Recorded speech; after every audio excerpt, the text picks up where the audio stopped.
नमस्कार साथियों, मैं विशाल रौनियार आप सभी लोगों का स्वागत करता हूं अपने YouTube चैनल पर। साथियों, इस वीडियो को शुरू करने से पहले एक छोटी सी रिक्वेस्ट है, एक छोटा सा गुजारिश है कि अगर आप बीएसएनएल के कर्मचारी हैं, आप बीएसएनएल कंपनी के पेंशनर हैं या फिर आपके घर का कोई सदस्य बीएसएनएल कंपनी से जुड़ा हुआ है, तो प्लीज़ इस चैनल को अभी सब्सक्राइब कर दीजिएगा। क्योंकि इस चैनल पे हम ना ही अफवाहें बात करते हैं और ना ही हम कर्मचारियों को, सदस्यगण को कोई झूठा दिलासा देते हैं। हम सिर्फ बात उसी की करते हैं जो फाइलों में दबा दी जाती है।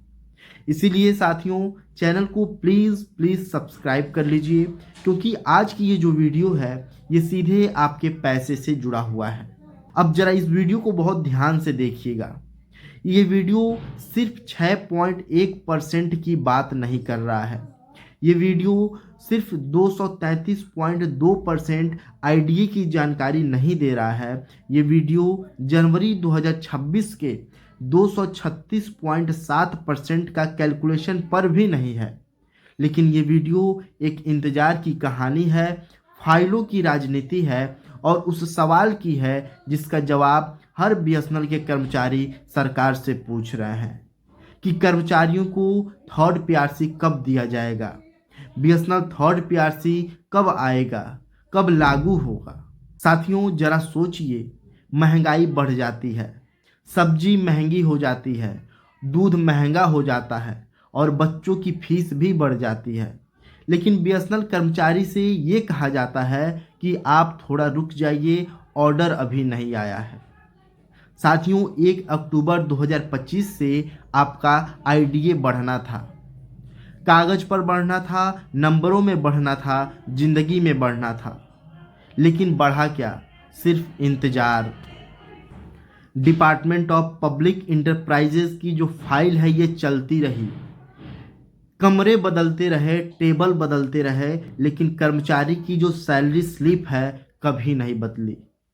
साथियों, 24 अक्टूबर को बीएसएनएल एम्प्लॉय यूनियन ने एक चिट्ठी लिखी और ये चिट्ठी सीधे डिपार्टमेंट ऑफ पब्लिक इंटरप्राइज के सेक्रेटरी से लिखा गया और इस चिट्ठी का साफ मकसद था कि महंगाई हमारी है, देर आपकी क्यों हो रही है।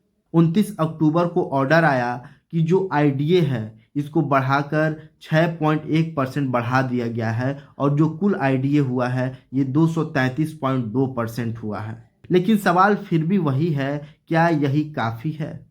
क्योंकि इसी देश में जो सीपीआई नंबर है, जो कंज्यूमर प्राइस इंडेक्स का नंबर है, ये 31 दिसंबर 2025 को आ जाते हैं। हिसाब बता देता है कि जनवरी 2026 से आईडीए और कितना बढ़ेगा और ये आईडीए 236.7% बढ़ा। लेकिन फिर वही लाइन आई कि डिपार्टमेंट ऑफ पब्लिक इंटरप्राइज का ऑर्डर कब आएगा और जब ऑर्डर आएगा तभी कर्मचारियों को आईडीए मिलेगा। और इसी बीच एक नाम बार बार गूंजता है, थर्ड पीआरसी और सिर्फ थर्ड पीआरसी।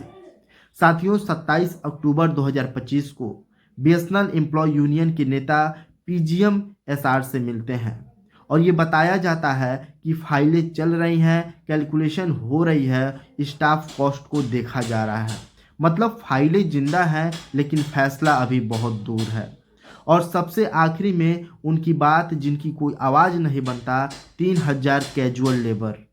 जनवरी 2025 का जो डीए है आज भी इन कैजुअल लेबर को नहीं मिला है। क्यों? क्योंकि सबसे कम कमाने वाला सबसे ज़्यादा इंतज़ार करता है।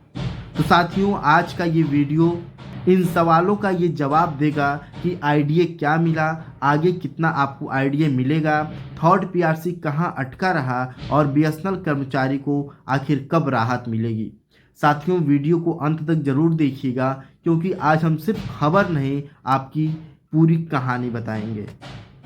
तो चलिए वीडियो को शुरू करते हैं। साथियों, सबसे पहले ये समझना ज़रूरी है कि आईडीए आखिर होता क्या है। अगर ये आईडीए आपको नहीं समझ में आएगा तो हर बार जो सैलरी स्लिप है उसको देखकर आप सिर्फ कंफ्यूज होंगे। और यही आईडीए सिस्टम चाहता है कि कर्मचारी उलझा रहे, थका रहे और सवाल पूछना छोड़ दे। साथियों, आईडीए का मतलब है इंडस्ट्रियल डियरनेस अलाउंस, और सीधी भाषा में समझें तो जब देश में महंगाई बढ़ती है तो सरकार ये मानती है कि कर्मचारी की जेब पर बोझ पड़ेगा, कर्मचारियों के पैसों पर बोझ बढ़ जाएगा, और उस बोझ को थोड़ा हल्का करने के लिए जो पैसा दिया जाता है उसे ही हम आईडीए कहते हैं, इंडस्ट्रियल डियरनेस अलाउंस कहते हैं। मतलब ये जो आईडीए है ये कोई बोनस नहीं है, ये कोई एहसान नहीं है, ये आपके हक का पैसा है। साथियों, ये जो महंगाई है ये नापी कैसे जाती है, और इस महंगाई को नापने के लिए सरकार देखती है कंज्यूमर प्राइस इंडेक्स यानी सीपीआई। साथियों, दाल कितना महंगा हुआ, चावल का दाम कितना बढ़ गया, दूध, गैस, किराया, स्कूल फीस, ये सब कितना महंगा हुआ, सबका औसत निकाला जाता है और फिर कहा जाता है हाँ महंगाई बढ़ी है। बीएसएनएल के कर्मचारी सेंट्रल गवर्नमेंट डीए पर नहीं होते हैं, इनको आईडीए पैटर्न पर डियरनेस अलाउंस मिलता है।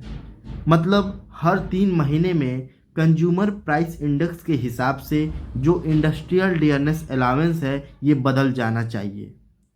साथियों, अब सवाल उठता है कि जब सीपीआई आ गया है तो आईडीए अपने आप क्यों नहीं बढ़ जाता है, और यही सिस्टम की असली तस्वीर को दिखाता है। साथियों, जब सीपीआई नंबर आता है, और ये CPI number labour bureau release करता है, लेकिन सीपीआई के आते ही पैसा आपकी जेब में नहीं आता है। बीच में आते हैं डिपार्टमेंट ऑफ पब्लिक इंटरप्राइजेस की फाइलें, नोटिंग, अप्रूवल, ऑर्डर, और फिर यहीं से शुरू होता है कर्मचारियों का इंतजार। आप जरा सोचिए, महंगाई आज बढ़ी है, आप आज महंगा राशन खरीद रहे हैं, आज आप ईएमआई दे रहे हैं, लेकिन आपको कहा जाता है महंगाई का पैसा 2 महीने बाद मिलेगा। और ये वही बात हुई, प्यास अभी लगी है, पानी हमको बाद में मिलेगा। अब सवाल पूछिए, क्या हर पीएसयू में ऐसा ही होता है, हर सरकारी कंपनी में ऐसा ही होता है? साथियों, बाकी जो सरकारी कंपनी है उनके कर्मचारियों को समय पर डियरनेस अलाउंस मिल जाता है, सिर्फ हमारे बीएसएनएल के कर्मचारियों को नहीं मिलता है। अक्सर डिपार्टमेंट ऑफ पब्लिक इंटरप्राइजेज बाकी पीएसयू के लिए आईडीए ऑर्डर जल्दी निकाल देता है, लेकिन बीएसएनएल कंपनी के मामले में हर बार देरी होती है, चुप्पी होती है, टाल मटोल किया जाता है। क्यों? इसका जवाब कभी साफ नहीं दिया जाता है। साथियों, अब हम आते हैं 1 अक्टूबर 2025 पर। इस तारीख से बीएसएनएल कर्मचारियों का जो आईडीए था ये बढ़ना तय था, और ये अनुमान था कि करीब 6.2% आईडीए को बढ़ाया जाएगा। कर्मचारियों ने क्या किया? उम्मीद रखी, हिसाब लगाया और सैलरी स्लिप का इंतजार किया। लेकिन साथियों, डिपार्टमेंट ऑफ पब्लिक इंटरप्राइजेज का कोई ऑर्डर ही नहीं आया, और जब ऑर्डर नहीं आता है तो बीएसएनएल क्या कहता है? हम कुछ नहीं कर सकते, डिपार्टमेंट ऑफ पब्लिक इंटरप्राइज से ऑर्डर नहीं आया है। मतलब आपकी महंगाई किसी फाइल के नीचे दबा रहती है। यही यूनियन की भूमिका आती है, और 24 अक्टूबर 2025 को बीएसएनएल एम्प्लॉय यूनियन ने सीधे डिपार्टमेंट ऑफ पब्लिक इंटरप्राइजेज के सेक्रेटरी को एक पत्र लिखा। मतलब अब चुप नहीं बैठेंगे, और इस पत्र में साफ लिखा गया था कि महंगाई कर्मचारी की है, सिस्टम देरी की क्यों हो रही है। और फिर 29 अक्टूबर 2025 को ऑर्डर आता है, आईडीए बढ़ा है। साथियों, अगर हर बार आईडीए के लिए लड़ना पड़ रहा है तो जरा सोचिए थर्ड पीआरसी के लिए लड़ाई कितनी लंबी होगी। साथियों, जनवरी 2026 आने से पहले ही महंगाई बढ़ चुकी थी। आपको किसी कैलेंडर की ज़रूरत नहीं थी। सब्जी वाला बता देता है, दूध वाला बता देता है, बिजली वाला बता देता है कि महंगाई कितनी बड़ी है। लेकिन सवाल ये है, जब महंगाई दिख रही है तो पैसा क्यों नहीं दिखता है? और लेबर ब्यूरो ने देश को जो सीपीआई नंबर दिया है 31 दिसंबर 2025 को, ये नंबर साफ साफ बता रहा है कि महंगाई बढ़ गई है, इसीलिए कर्मचारियों का जो इंडस्ट्रियल डियरनेस अलाउंस है इसको बढ़ाना तय है। और ये हिसाब लगाया गया कि 233.2% जो है इसमें हम करीब 3.5% और जोड़ेंगे और जो जनवरी 2026 से आईडीए होगा ये 236.7% होगा। अब आप सोचते हैं ठीक है जनवरी से सैलरी में दिखेगा, लेकिन यही सिस्टम फिर से आपको रोक देता है क्योंकि सीपीआई नंबर आना और पैसा मिलना ये दोनों अलग अलग बातें हैं। बीच में फिर वही नाम आता है डिपार्टमेंट ऑफ पब्लिक इंटरप्राइजेस का।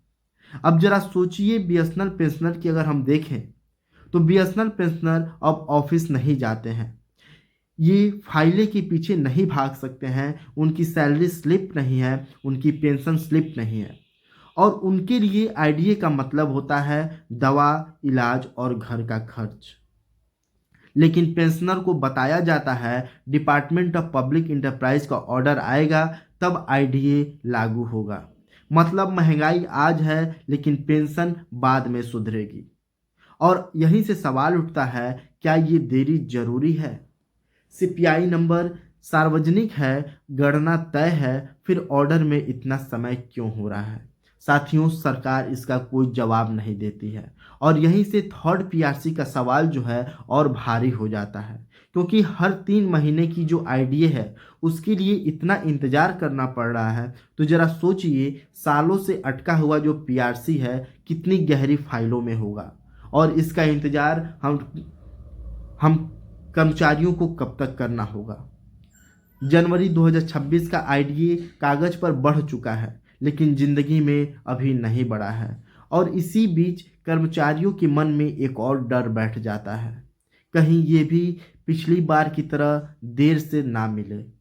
साथियों अब हम उस मुद्दे पर आ गए हैं जिस पर बीएसएनएल कर्मचारी सबसे ज़्यादा चुप हैं और सबसे ज़्यादा परेशान भी हैं। ये मुद्दा है थर्ड पीआरसी का। साथियों थर्ड पीआरसी सिर्फ तनख्वाह बढ़ने की बात नहीं है, ये सवाल है कर्मचारियों के भविष्य का, पेंशनर का और उन कर्मचारियों इन पेंशनधारकों के सम्मान का। आपने कई बार सुना होगा फाइल प्रोसेस में है, लेकिन ये प्रोसेस होता क्या है? 27 अक्टूबर 2025 को बीएसएनएल एम्प्लॉय यूनियन के कॉमरेड अनिमेश मित्रा और कॉमरेड इरफान पाशा ये बीएसएनएल के पीजीएम श्री राजीव कौशिक से मिलते हैं। बैठक पे पहला सवाल भी यही था कि थर्ड पीआरसी की जो फाइल है कहाँ पहुंची और इसका जवाब मिला कि फाइल अलग अलग सेक्शन में चल रही है। अब इसे तोड़ कर समझिए तो जो पहला सेक्शन था ये फाइनेंस का था और फाइनेंस पूछता है कि थर्ड पीआरसी लागू हुआ तो कुल खर्च कितना बढ़ेगा, बीएसएनएल की हालत वो खर्च झेल पाएगी या नहीं झेल पाएगी। मतलब कर्मचारी का जो हक है ये बैलेंस शीट से तौला जा रहा है। और जो दूसरा सेक्शन है इस्टेब्लिशमेंट का, यहाँ पूछा जाता है कितने कर्मचारी हैं, किस लेवल पे कितने कर्मचारी हैं और किस ग्रेड में कितने कर्मचारी हैं। साथियों अच्छी खबर यही आई कि इस्टेब्लिशमेंट सेक्शन ने सारा डेटा एसआर सेक्शन को भेज दिया, मतलब अब बहाना कम है। और फिर तीसरा आता है स्टाफ रिलेशन का और यहाँ फाइल को एक जगह से जोड़ा जाता है, फाइनेंस का खर्च, इस्टेब्लिशमेंट का डाटा और यूनियन की मांग, और यहीं से फाइल जाती है मैनेजमेंट कमेटी की ओर। अब सवाल ये है कि मैनेजमेंट कमेटी क्यों अहम है? साथियों क्योंकि यहीं से तय होता है कि हम कर्मचारियों को थर्ड पीआरसी अभी मिलेगा या फिर बाद में मिलेगा। इस पे पीजीएम एसआर का आश्वासन क्या था कि जो स्टाफ कॉस्ट कैलकुलेशन है जैसे ये पूरा होगा फाइलें अगले महीने मैनेजमेंट कमेटी में रखी जाएंगी।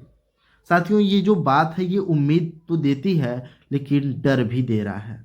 उम्मीद इसीलिए क्योंकि फाइल चल रही है और डर इसलिए क्योंकि हमने पहले भी देखा है फाइल रखी जाती हैं, नोट किया जाता है और फिर वापस भेज दिया जाता है। और इसी बीच कर्मचारी क्या करता है, आईडीए पर गुजारा करता है, ईएमआई संभालता है और बच्चों की पढ़ाई देखता है। और मन में एक ही सवाल है, कहीं रिटायरमेंट से पहले थर्ड पीआरसी देखने को मिलेगा भी या नहीं मिलेगा। साथियों, अब इसे आईडीए से देखा जाए तो आज आईडीए 233% से ऊपर चला गया है। इसका मतलब है महंगाई बहुत बढ़ चुकी है, पुरानी बेसिक बहुत छोटी हो चुकी है। और जब बेसिक छोटी होती है तो आईडीए सिर्फ मरहम बनकर रह जाता है, इलाज नहीं होता है। और यही वजह है कि हर आईडी ऑर्डर के साथ थर्ड पीआरसी की जो मांग है ये और तेज हो जाती है। दोस्तों, अब जरा सोचिए उन लोगों की बात जिनकी आवाज़ अक्सर किसी मीटिंग रूम तक पहुंचती ही नहीं है। ये लोग हैं कैजुअल लेबर। बीएसएनएल में करीब 3,000 से ज़्यादा कैजुअल लेबर हैं और इनकी जो पोस्ट है बहुत बड़ी नहीं है। इनको कोई एसी कमरा नहीं मिलता है, इनको कोई पावर पॉइंट नहीं दिया जाता है। ये वही लोग हैं जो बीएसएनएल कंपनी में लगे हुए टावर के लाइन को ठीक करते हैं, जो फील्ड में खड़े होकर बीएसएनएल को चलाते हैं, जो फील्ड में खड़े होकर नेटवर्क को जिंदा रखते हैं। लेकिन जब इन कर्मचारियों की बात आती है पैसे की, तो सबसे आखिरी में इन्हीं का नाम आता है। 1 जनवरी 2025 को सरकार ने डियरनेस अलाउंस बढ़ाने का फैसला लिया, लेकिन ऑर्डर कब आया? जून 2025 को। मतलब सरकार ने मान लिया कि महंगाई बढ़ी है। अब आप सोचोगे ठीक है, जून में ऑर्डर आया तो जून जुलाई से पैसा मिल गया होगा। दोस्तों, यहीं आप गलत हैं। सितंबर 2025 आ गया, लेकिन 3,000 कैजुअल लेबर अब भी इंतजार में है। उनका डियरनेस अलाउंस एरियर अब तक नहीं मिला है।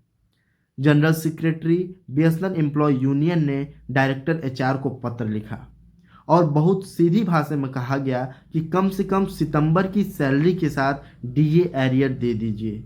और ये कोई बड़ी मांग नहीं थी, ये कोई बोनस नहीं था, ये सिर्फ पहले से तय था और ये हक का पैसा है। लेकिन कॉरपोरेट ऑफिस का रवैया देखिए, ये खामोशी रहे, बेरुखी रहे, टाल मटोल करते गए। अब जरा सोचिए, जो कैजुअल लेबर हैं उनकी सैलरी पहले से ही बहुत कम है, उसमें भी अगर डीए एरियर रुक जाए तो क्या होगा? किराया रुकता है, बच्चों की फीस रुक जाती है, दवा टल जाती है, लेकिन फाइल नहीं रुकती है। और यही सिस्टम की सबसे बड़ी विडंबना है। जिसका वेतन कम, उसका इंतजार लंबा। साथियों, जब पक्के कर्मचारी के पीआरसी में इतनी देरी हो रही है तो सोचिए कैजुअल लेबर सिस्टम में कहाँ खड़ा है। आईडीए, पीआरसी, डीए ये शब्द जो हैं फाइलों में अच्छे लगते हैं, लेकिन ज़मीन पर इसका मतलब होता है आज का खाना, कल की दवा और अगले महीने की फीस। साथियों, हमने इस वीडियो में कितने नंबर गिन लिए?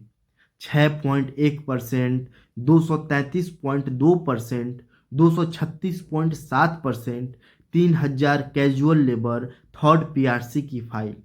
लेकिन ये वीडियो असल में नंबरों का नहीं था, ये वीडियो था इंतजार का। आईडीए बढ़ता रहा लेकिन कागज पर, महंगाई बढ़ती रही हमारी ज़िंदगी में, और बीएसएनएल कर्मचारी दोनों के बीच संतुलन बनाता रहा। 1 अक्टूबर 2025 से आईडीए बढ़ा, जनवरी 2026 से और बढ़ने की उम्मीद है। लेकिन सवाल यही है, क्या आईडीए ही काफ़ी है? क्योंकि आईडीए महंगाई का असर थोड़ा कम करता है, लेकिन सैलरी स्ट्रक्चर नहीं बदलता है। और सैलरी स्ट्रक्चर सिर्फ बीएसएनएल का थर्ड पीआरसी ही बदलता है। साथियों, थर्ड पीआरसी सिर्फ तनख्वाह का मामला नहीं है, ये तय करता है आपकी बेसिक सैलरी, आपकी पेंशन, आपके भविष्य की सुरक्षा।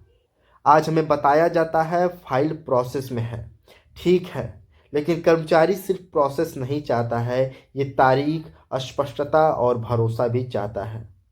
और कैजुअल लेबर, उनका सवाल और सीधा है, हमारा बकाया राशि कब मिलेगा? उनको कोई थर्ड पीआरसी नहीं, कोई बड़ा पैकेज नहीं चाहिए, उनको सिर्फ पहले से तय जो डीए एरियर है वही चाहिए। दोस्तों, ये जो लड़ाई है ये सिर्फ सरकार की लड़ाई नहीं है, ये लड़ाई भूलने की आदत से है। बीएसएनएल कर्मचारी आज भी नेटवर्क संभाल रहा है, पेंशनर आज भी सिस्टम पर भरोसा किए बैठे हैं, कैजुअल लेबर आज भी उम्मीद नहीं छोड़ रहा है। और उम्मीद तभी जिंदा रहती है जब सवाल जिंदा रहते हैं। इसीलिए साथियों, सवाल पूछते रहिए कि आईडीए कब लागू होगा, जनवरी 2026 का ऑर्डर कब आएगा, थर्ड पीआरसी की टाइमलाइन क्या है, कैजुअल लेबर का बकाया कब मिलेगा। साथियों, देखिए कि देश डिजिटल हो रहा है, नेटवर्क फैल रहा है, डाटा बढ़ रहा है, लेकिन उसी नेटवर्क को दिन रात संभालने वाला कर्मचारी हर 3 महीने में पूछ रहा है, मेरा आईडीए आया क्या, मेरा डीए एरियर मिला क्या, मेरा पीआरसी कब आएगा। और जब भी बात होती है बीएसएनएल की तो कहा जाता है कंपनी घाटे में है, लेकिन जब बात होती है कर्मचारी की महंगाई की तो कहा जाता है ऑर्डर नहीं आया है। अब जरा सोचिए, महंगाई का असर कंपनी पर नहीं पड़ता, महंगाई का असर इंसान पर पड़ता है। बीएसएनएल कर्मचारी कोई शेयर नहीं है जिसे नुकसान में काट दिया जाए, ये इंसान है। उनके घर में गैस का सिलेंडर आता है, बच्चों की फीस दी जाती है, दवा खरीदी जाती है, लेकिन सिस्टम उनसे कहता है थोड़ा इंतज़ार कर लो। अब ये इंतज़ार कितना पुराना है। थर्ड पीआरसी सालों से अटका हुआ है, डीए एरियर महीनों से नहीं मिला है और आईडीए हर बार देरी से मिलता है। मतलब साफ है कि देरी अब अपवाद नहीं, आदत बन चुकी है। जब कर्मचारी देरी को नॉर्मल मान लें, जब वो कहें कि चलो बीएसएनएल में तो ऐसा ही होता है, तो यही सिस्टम जीत जाता है। क्योंकि सवाल पूछने वाला कर्मचारी सिस्टम के लिए सबसे बड़ा खतरा होता है। और जरा पेंशनर की तरफ देखिए तो सिस्टम से लड़ नहीं सकता, वो सिर्फ इंतज़ार कर सकता है। और हर महीने उसकी पेंशन स्लिप उसे याद दिलाती है कि आपका भविष्य अभी भी किसी ऑर्डर पर टिका हुआ है। और जो कैजुअल लेबर हैं उनका तो नाम ही फाइल में आखिरी में आता है। पहले अस्थायी कर्मचारी, फिर पेंशनर और फिर समय मिला तो कैजुअल लेबर। दोस्तों, ये सिर्फ बीएसएनएल की कहानी नहीं है, ये उस सिस्टम की कहानी है जहां काम करने वाला सबसे कम सुना जाता है। दोस्तों, अब वीडियो ख़त्म हो रहा है, लेकिन सवाल अभी ख़त्म नहीं हुए हैं। आज हमने बात किया आईडीए की, जनवरी 2026 के बढ़ोतरी की, थर्ड पीआरसी के फाइल की और कैजुअल लेबर के बकाये की, लेकिन असल में हमने बात की है सम्मान की। बीएसएनएल कर्मचारी कोई एक्स्ट्रा खर्च नहीं है, ये वही ताकत है जिस पर नेटवर्क चलता है, लेकिन सिस्टम उसे हमेशा खर्च की तरह देखता है। महंगाई किसी मीटिंग का इंतजार नहीं करती है, लेकिन कर्मचारी से कहा जाता है कि थोड़ा और सब्र रखिए। थर्ड पीआरसी आज भी किसी टेबल पर पड़ा हुआ है, फाइल जिंदा है, लेकिन तारीख बदल गई है, और जब तारीख बदलती है तो भरोसा कमज़ोर होता है। पेंशनर अब आवाज़ नहीं उठा सकते, सिर्फ उम्मीद रखते हैं शायद इस बार देर ना हो। कैजुअल लेबर आज भी पूछता है हमारा बकाया कब मिलेगा, और उन्हें कोई जवाब नहीं दिया जाता है। साथियों, इसीलिए सवाल पूछते रहिए, जानकारी बांटते रहिए, एक दूसरे को अकेला मत महसूस होने दीजिए। अगर ये वीडियो आपकी बात कहता है तो इसे आगे तक ज़रूर पहुंचाइएगा, क्योंकि ये वीडियो नहीं है, ये आवाज़ है उन लोगों की जो हर दिन सिस्टम को चलाते हैं। और जाते जाते बस आखिरी एक बात और है, अगर अभी तक चैनल को सब्सक्राइब नहीं किए हैं तो प्लीज़ चैनल को सब्सक्राइब कर लीजिए, क्योंकि अगली बार फिर सवाल उठेंगे, और सवाल तभी असर करते हैं जब आवाज़ें ज़्यादा हों। ठीक है साथियों, मिलते हैं आपसे अगले एक और अपडेट के साथ। तब तक के लिए जय हिंद, जय भारत।